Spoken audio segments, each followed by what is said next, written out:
Monday, February the 27th, 2017, and this is your Barbados Today afternoon update. I'm Emmanuel Joseph. Thanks for joining us. Now to the big story at this hour. Minister of Finance Chris Sinclair will this afternoon address issues of the economy. Days after firing Central Bank Governor Dr. Dalal Worrell, who had warned government the printing of money could no longer continue. Sinclair, who will face the media at a news conference in Cabinet Office, has been under mounting pressure from the Mia Motley-led opposition Barbados Labour Party for his handling of the economy. In fact, the opposition has called for Sinclair to go. Just last week, Motley told a news conference that the finance minister continues to paint an artificial image of promise and recovery when it's clear the situation was getting worse. The state-run Labour Department says it's not interested in fighting with disputing parties in industry relations cases.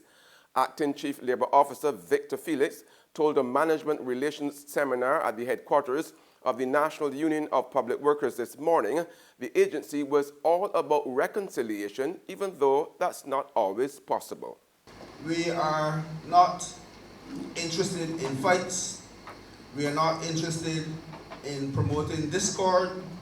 We are interested in seeking how we can resolve issues in the workplace, given that it is recognized that where persons come together in the workplace, that issues will arise. We can't get away from that. Issues will arise, and the challenge for us is finding the most way that is appropriate, that can possibly end with a win-win solution for everyone. It does not always happen, but that is the objective. Meanwhile, Prime Minister Stuart is urging employers to engage their workers on the issue of excellence on the job. Delivering the feature address at the opening of the 2017 Week of Excellence at the Grand Salle of the Central Bank this morning, Prime Minister Stuart said proper communication with employees was key to effective engagement. CEOs, permanent secretaries, and heads of department must take excellence off the page and make it come alive. How many of these persons at the head of their organizations have had conversations or discussions about excellence with the persons that they manage? Communication, dialogue, and sharing of information are key platforms for excellence and must be encouraged, as they are also the key to ensuring continuing engagement. The planned investment in tourism, which Minister Richard Seeley recently announced would create 14,000 new jobs, has been branded as phantom projects. The claim came last night from Seeley's Barbados Labour Party opponent for the upcoming general election, Marcia Cadell. Cadell, a political economist, was addressing the St. James North Constituency Branch meeting at the Gordon Greenwich Primary School. We are told this is how the 14,000 jobs will be created. 700 are at Sandals already, right?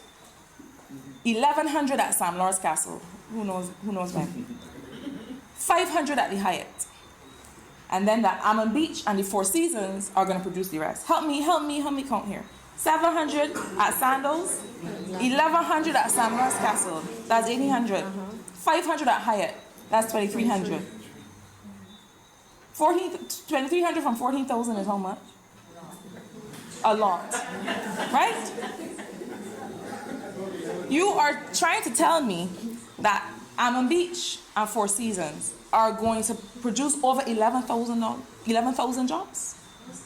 When you have a tourism sector that already only employs between 7,000 and 8,000 people in total? At that same branch meeting, BLP St. Michael's South candidate Kurt Humphrey suggested that Barbados would make a leap forward in eradicating poverty if it tackled employment in female-headed households. Humphrey, a management policy specialist, said women led the majority of low-income households in the country. 60% of the families who are poor are female-headed, normally single females who don't get support from their spouse, or the children don't get no help from the man, or something. And we got to talk to the men, because you got to look after your children. But 60% of the households are female-headed. Now, as a person into policy, that tells me that there's a big opportunity to bring policies that are progressive that would begin even at that early stage to address the poverty issue. Because if you address the situation that women are facing as single parents and single mothers and heading households by themselves, you fix or you address 60% of the problem. In sports now, today a number of international prospects will get a chance to impress the selection panel of the West Indies Cricket Board when a WICB President's 11 faced an England 11 in a 50-over-a-side List A tour match at Warner Park in Basse-Terre, St. Kitts this morning. The President's 11, under the leadership of Leeward Islands Hurricanes wicketkeeper batsman Jamar Hamilton, comprises several players that have impressed over the last year and during the recent regional Super 50 tournament that was won by Barbados Pride. They will all be looking to stake a claim for a place in the West Indies one-day international squad, which includes the upcoming matches against England, Pakistan and Afghanistan. Among those under scrutiny are Windward Islands Volcanoes batsman Sunil Ambrose, Hurricanes opener Montsin Hodge, Jamaica Scorpions leg spinner Damian Jacobs, and Barbados-born Guyana Jaguars left-arm fast-medium bowling all-rounder Raymond Reefer. There's regional and international news after this short break. Get your paper, get your paper. Only $2.25, $2.20. Who? For what? That's Bear Stare News. I don't read about that from Barbados today since last night. That can't only can't do. $2.20. Who?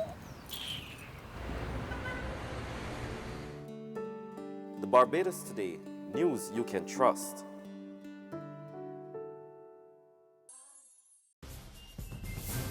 We're back with news from the region now. Dr. Hollis Chalkdust Liverpool is the 2017 Calypso Monarch of Trinidad and Tobago, winning a record 9th title at last night's Dimash Grass Show.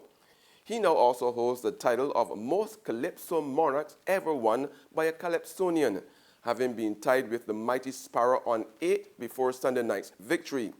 Now, Chalkdust took home the $700,000 first prize after performing last in the competition with his tune Learn from Arithmetic. His song focused on the issue of child marriages with a refrain, 75 can't go into 14. Corinne Ashe placed second, performing Caught in the Whirlwind, while Heather McIntosh was third with Games. And finally, on the international scene, the global accounting firm PricewaterhouseCoopers has apologized for the embarrassing envelope mix-up that resulted in La La Land being wrongly announced as the best picture at the prestigious Oscars last night.